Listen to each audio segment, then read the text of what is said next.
What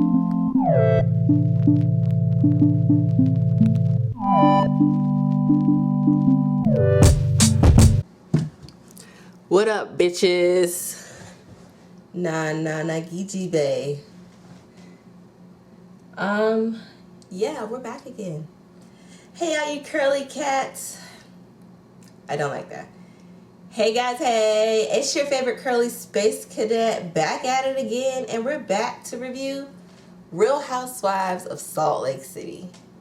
I just watched that recent episode and I have feelings about it. And I've been reading all the scuttlebutt all over the internet about Bronwyn's husband, Todd. And let's just say we'll talk about it in my most recent recap for the newest episode, which will not be coming until Monday.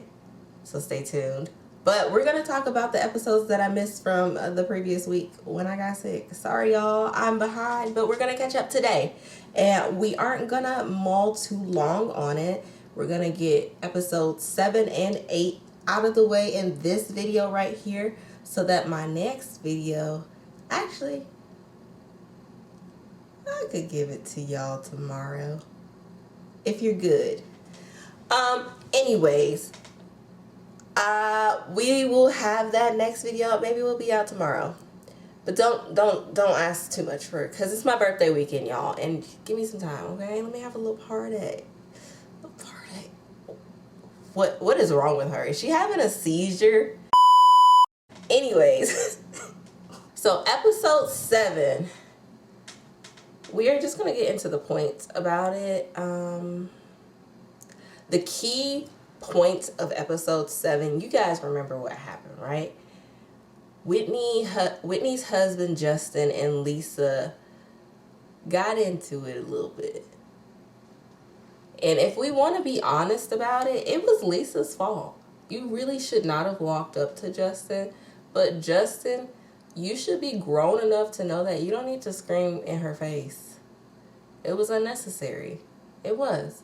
It really was unnecessary on both ends. Because Lisa, what was the point of going and asking him, why is your life a liar? You know he's going to stick up for his wife. He's always going to stick up for his wife.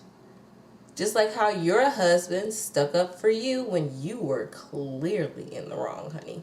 Like, clearly in the wrong. And it gives me a sense that he's probably had to do that before. Angie is questioning Heather's loyalty because Bronwyn in the last episode brought to her how Heather told Lisa and spun what Angie was saying to Lisa to make it look like Angie was talking shit about Lisa. And if you're a friend of mine, Heather, why are you going to tell the girl that I'm having issues with what I'm telling you in confidence? That we just had a big conversation about, that Lisa's not friends with me or Angie. Right? So, what is that? A circle, triangle, star? It's just all pointing back to Heather's a fucking liar. Anyways, we're moving forward. Also, the other key points in the episode.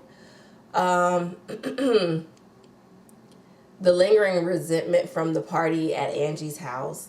That's honestly the thing with this whole episode is the resolution to what's, or not resolution, but the recognition of the issues from the Greek party. And so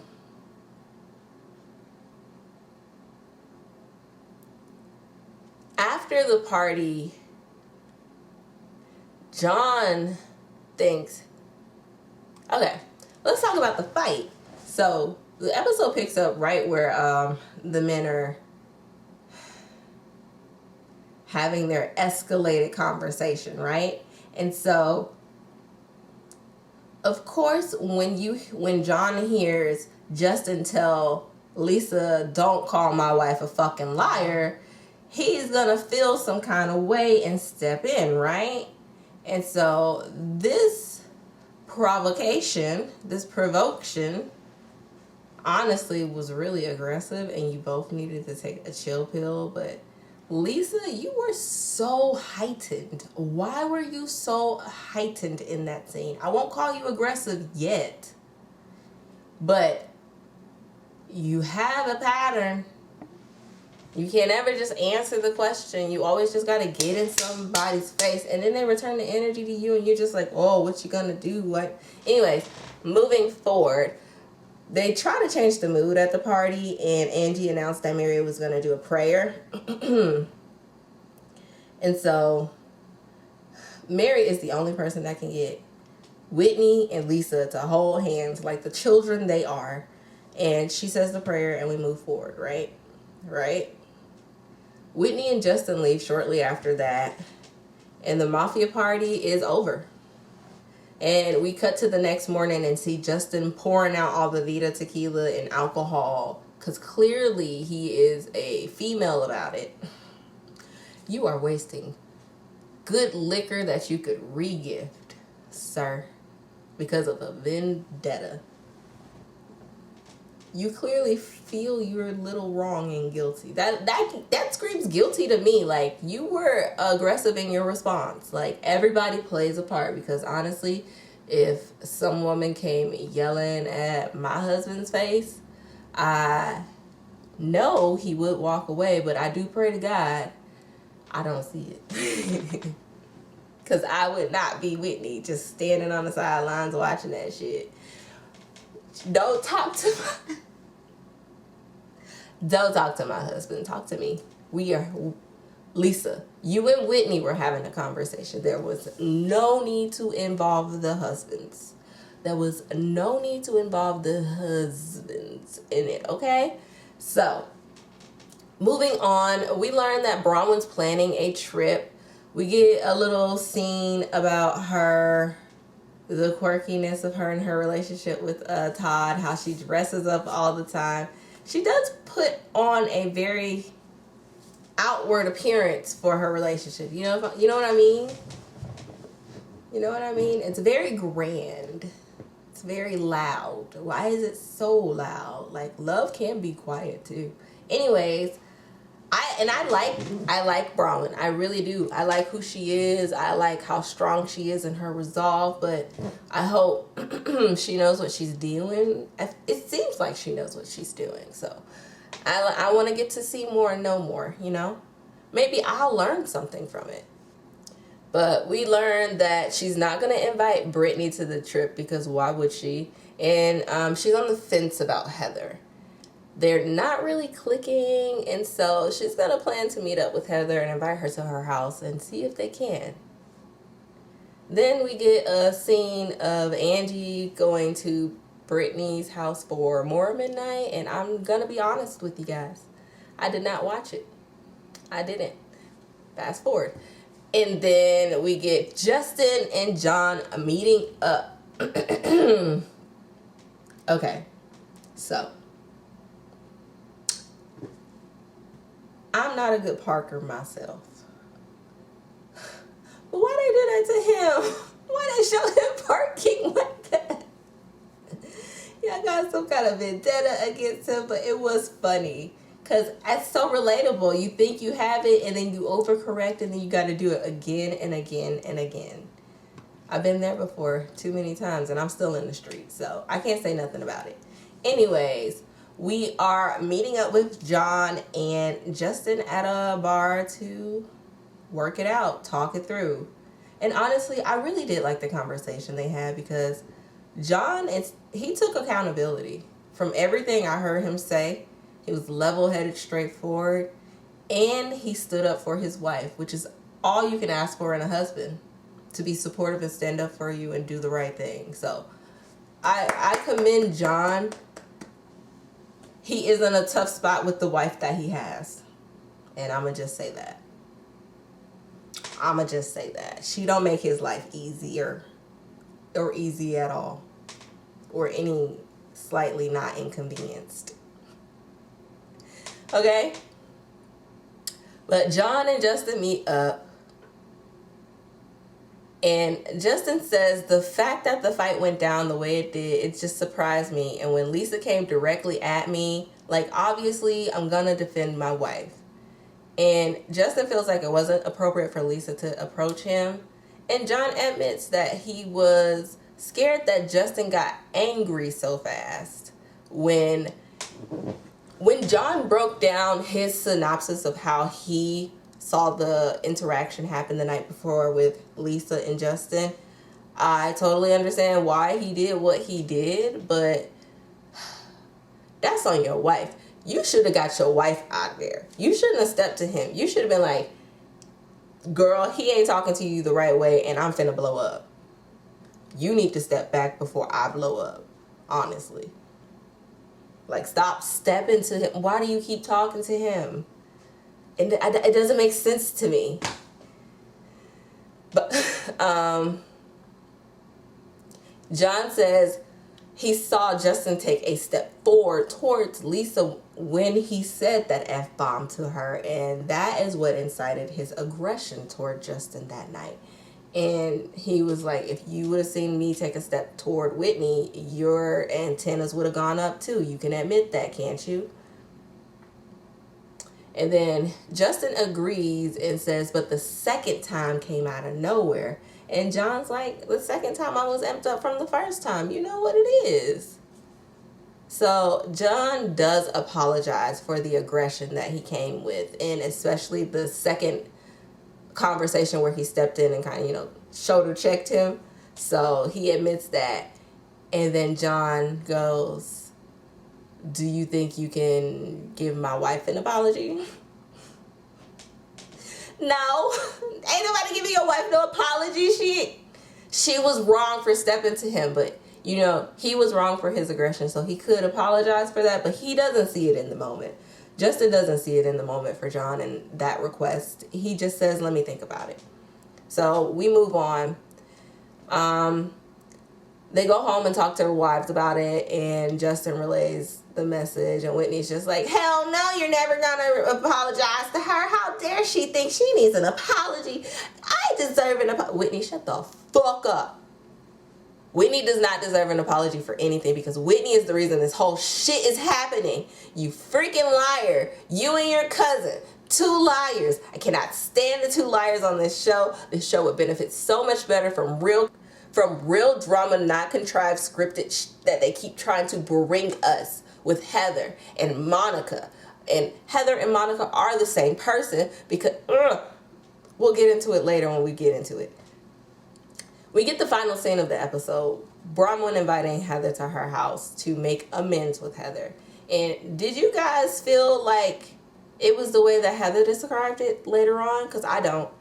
Heather comes and she's surprised that she was invited.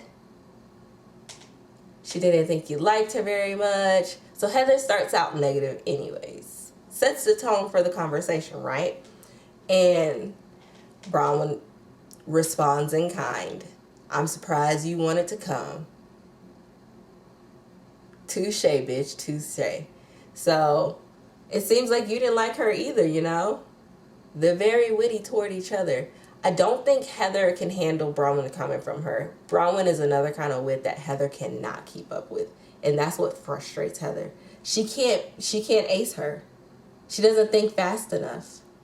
Can y'all see when I think of a really inappropriate joke and decide not to say it? Can y'all see that like in my eyes? Or like if you were my sister, you could. She would laugh right now. Anyways, moving on. Inbred people don't think as fast. Anyways, we're gonna move on. So Bronwyn tells Heather. Bronwyn gives Heather a tour of the house, and they walk around, and there is literal everywhere on the floor, like dog poo. Disgusting. Very disgusting. I don't even honestly. Am I going to lose my fan base? Like, am I going to lose some of you guys if I say that I don't even go to some people's houses with, like, more than 2 animals? I have a trauma story, though. I was attacked by a dog in my youth, okay? So I'm not the biggest fan of animals. I used to be. Now my little one likes them too. He wants to keep asking, can I have a dog? No, leave me alone. But Bronwyn, this is too much. And I saw the article about the attack. This is a lot. Those dogs need training. You're rich enough. Train your dogs. Okay? Okay? And so now they get down the hall and sit down in her closet or her office or something like that. I think she said it was her office, and Heather's the first one getting to see this office. And so they sit down, and Bronwyn admits that she's having a trip. And the reason I invited you over here is because you and I really haven't been getting along well. And so I really want us to get on a level so that I feel more comfortable inviting you on this trip. Quite honestly, just to make sure we're good, and we're good before I invite you on this trip. I'd rather not invite an enemy on this trip. Duh. And so what Heather hears is, so you're planning a trip and I'm not invited and I'm here to beg you for my invitation. If that's how you want to take it. If that's how you heard what I said, sure. Yeah, go ahead and plead your case. Would you like me to find you a jester hat? Would you like me to find you a jester hat? Would you like to do a jig and dance for me right now? Respond in kind, because what the fuck you gonna sit here and play in my fucking face? I'm literally telling you that you and I have issues. Okay, hun? You and I have issues. And like an adult, Bronwyn's sitting there and telling her, you and I have issues. And like an adult, you and I need to sit here and talk them out before I spend any money on you.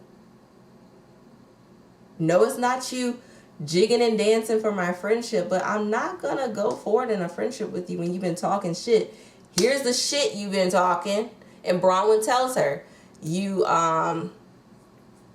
says, I was hurt.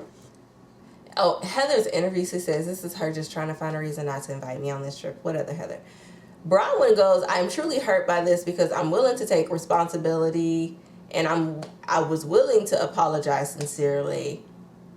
This is when Bronwyn realized that this isn't going the way that she thought it would go, that she could apologize and Heather would apologize and they would do a mutual apology, shake hands, agree to move forward. That's not what's happening. So she said, I was gonna give a genuine apology. I don't know if anyone ever, I've heard a lot of reviews, but I don't know if anyone caught that when Bronwyn was talking to Heather, because she was planning on giving a genuine interview, and I've heard people say no one heard an interview in this conversation because she didn't want to give an apology anymore. She wasn't going to anymore because she decided me and Heather are enemies now.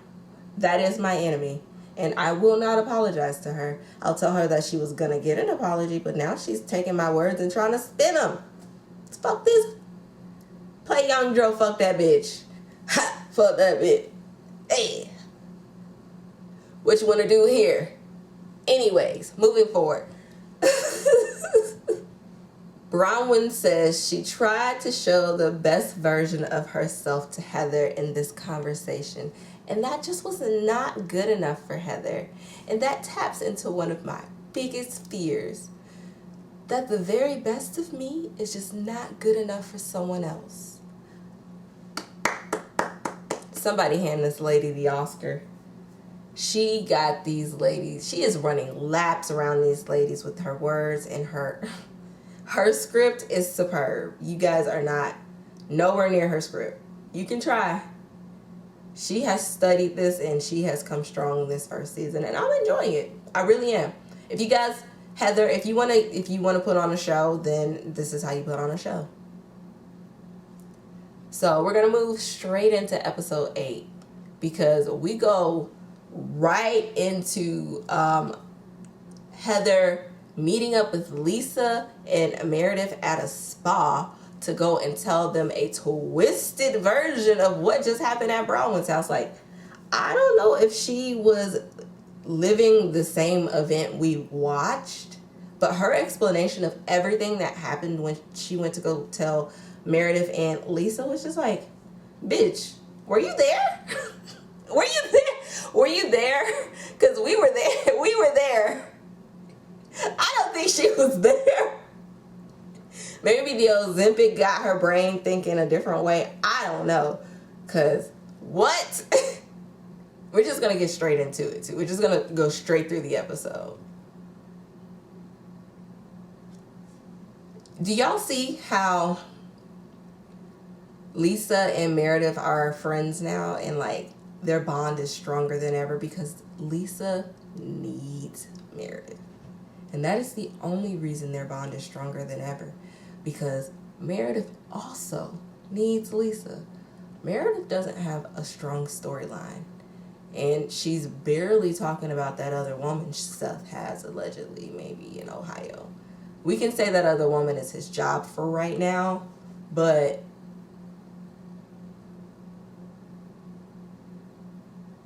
you see how he was able to push back having to leave so early.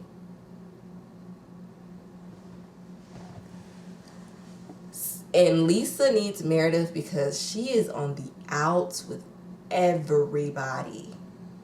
Everybody. And Heather is nobody's friend. And Whitney's not a strong enough friend to want to have because Whitney and Heather are liars. So, Bronwyn's coming in extremely strong. Mary and Bronwyn have now a connection that looks super genuine. Angie has connected with Mary. And now Bronwyn, that's scaring you. Whitney's on that side. Lisa, Meredith, and Heather are scared. Shaking in their boots. And this is what this alliance is here at this spa right now. To ruin Bronwyn's trip before it even happens. So, we get Heather meeting up at the spa with them to discuss this disastrous morning she had at Bronwyn's house. This morning, Bronwyn invited me over to her house, and I assumed it was because she wanted to make up. But I was invited for her to tell me how I'm a shitty person. She basically told me that she has this group trip planned, and she was going to wait and see how this was going to include me or not. And then Heather recalls, Bronwyn apologized for some things and then says, now would you like to apologize to me? And then Heather was like, that's weird. Did she even apologize? Yes, Heather, she did apologize and ish. Ish. She said she was going to apologize and she didn't though. She didn't. She was kind of right about that. She did not apologize to you because you didn't deserve it. Anyways, Heather continues and says, she then turns to me and says, now, what would you like to apologize to me for? It was weird. We were going around in circles, not getting anywhere. So I grabbed my stuff and left. Heather is so fucking dramatic. After Heather goes on to explain, and Lisa and Meredith are in the background going, yes, exactly. Yes, girl, exactly. Nothing worse than three bitches sitting in a room telling each other, yes, exactly. After Heather goes on about her issues with Bronwyn, Lisa gets into it with her issues with Justin and Whitney. And then Meredith has issues with Sean. And oh my God, we just talk about all our issues. Meredith's issue with Sean is she says he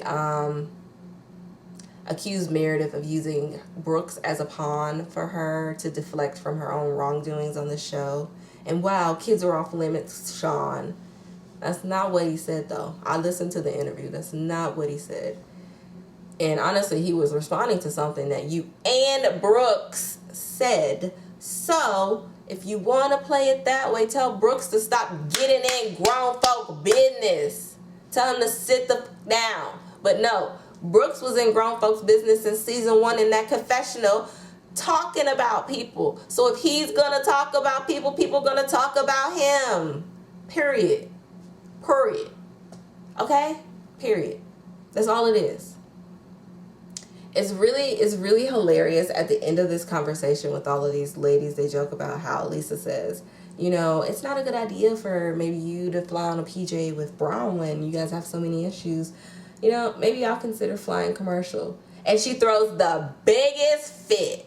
Honey, next episode. Lisa, your wig is slipping, honey. Pull it down.